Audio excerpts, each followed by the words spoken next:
Alexandre Dubé. Une rigueur incontestable. Émotionnel ou rationnel. En accord ou à l'opposé. Les rencontres de l'heure. T'as-tu déjà goûté à ça, toi, du lait maternel, Richard? Écoute, j'ai 3 enfants et jamais ça m'est venu à l'idée de goûter à ça. Même pas une petite goutte, rien. Je suis scandalisé par le texte de notre collègue Anne-Sophie Poiré. C'est un excellent texte, mais tu sais qu'il y a des gens, il y a des gars qui achètent des petites culottes déjà usagées, portées par des porn stars. Tout ce que tu peux imaginer existe. Ouais, tous les fétiches, hein, c'est quoi le dicton? C'est peu importe, tu peux réfléchir à quelque chose de porno, ça a déjà été fait. Oui, j'imagine qu'il y a des gens qui paient pour boire de l'urine. Oui, ça c'est clairement, puis tu sais, c'est un phénomène complotiste sur lequel je me penche particulièrement ces temps-ci, Richard. Il y a des groupes complets de buveurs d'urine, des gens qui sont convaincus que, c'est tous des antivax, soit dit en passant, qui sont convaincus que c'est ça a des propriétés fantastiques, là. Ben oui, puis c'est comme d'habitude, hein. Tout le monde nous dit qu'il faut pas boire sa pisse, fait que sûrement qu'il y a un bénéfice à le faire. C'est pas une blague, c'est à peu près ça la réflexion dans tous les cas.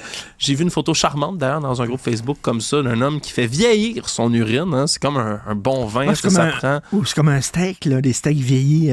Ouais, exact. 20 ans. Tu le laisses vieillir sur l'étagère dans ta belle canisse, puis après ça, il s'est dit, moi je me gâte en fin de semaine, puis il a envoyé une photo de lui dans le bain. Il s'est baigné dans son urine.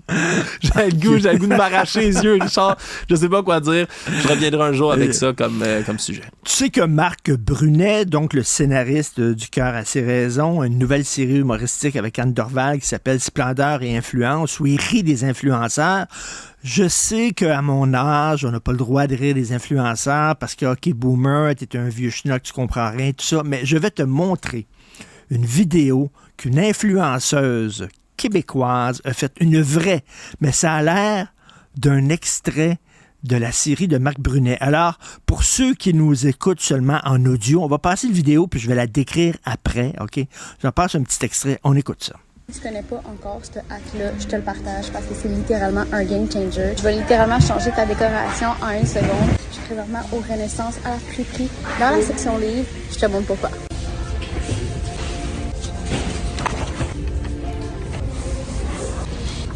C'est pas vrai. Elle enlève la jaquette par-dessus les livres qu'elle achète, puis là... Les plus beaux livres du monde pour seulement 4$. Je te montre ça. J'ai trouvé ce hack-là et je suis littéralement rendue obsesse. J'y vais tout le temps, à toutes les semaines, voir s'il y a des nouveaux livres. Je capote comment que c'est beau, la couverture, tout. Moi, je suis vraiment restée dans les tons plus de ma chambre. Je sais qu'il y en a des oranges, des bleus, des jaunes, des rouges. Bref, si t'as envie d'être un petit peu funky puis avoir des livres de couleurs, il y en a plein. Mais c'est grave, là, comment que genre les livres sont tellement beaux. C'est simplement d'enlever la couverture. T'as un magnifique livre en dessous.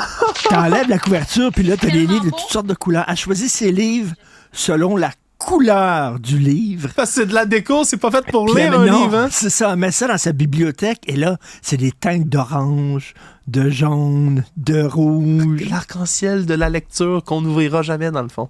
Le quart des étudiants de 4e année n'ont pas passé leur test de lecture.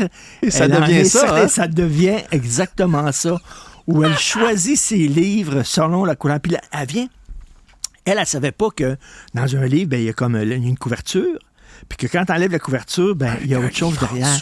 Elle savait pas ça. Elle avait eu besoin de regarder ça sur Internet, puis elle a dit, oui, regardons ça, parce qu'elle avait jamais ouvert un Christy de livre de sa vie. Ça, c'est littéralement un game changer, hein, Richard. Ça va changer ta vie. Ma vie est désormais changée. Je sais que dans les couvertures, il y a des livres. Mais Marc Brunet, il est courageux quand même d'arriver avec une série satirique parce que la réalité va toujours être plus drôle que la fiction que tu peux inventer, là. Écoute, elle, c'est ça, là, c'est un game changer, c'est d'acheter des livres. J'ai besoin de 50 livres dans des tons d'orange. Est-ce que vous avez ça, s'il vous plaît? Je suis convaincu que toi, ils servent pas Fantastique. juste à la déco, les livres de ta bibliothèque. Richard Martineau, ton émission suit tout de suite après.